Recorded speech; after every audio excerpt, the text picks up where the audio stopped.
بچه امروز اومدیم مپ اصلا مپی نیست و امروز اومدیم شکاز قیچی با خواهرم السا. بله سلام بچه همطور که میبینید بچه بچه ببین آیتم های دقیقا اسمش چیه؟ شکاز قیچی. آفرین دقیقا این کاغذ این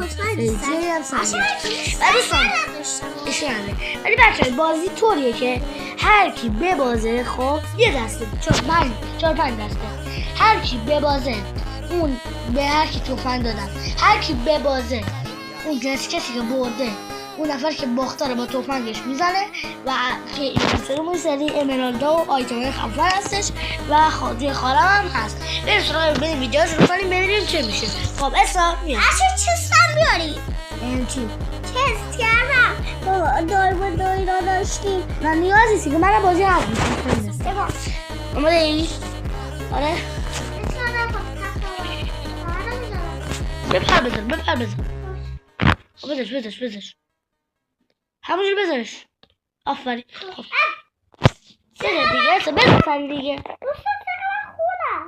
بذار سریع اصلا نکردم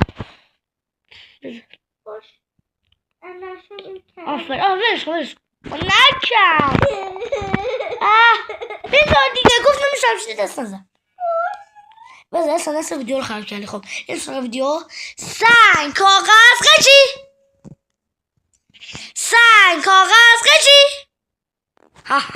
من تو رو زدم. خب یک به یک نه نزن 5 دسته یه دست بود 5 بار باید بریم اگه بار آخر ببازه برنده است.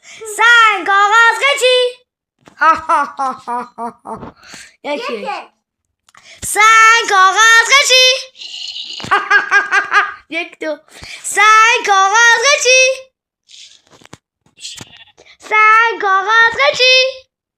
من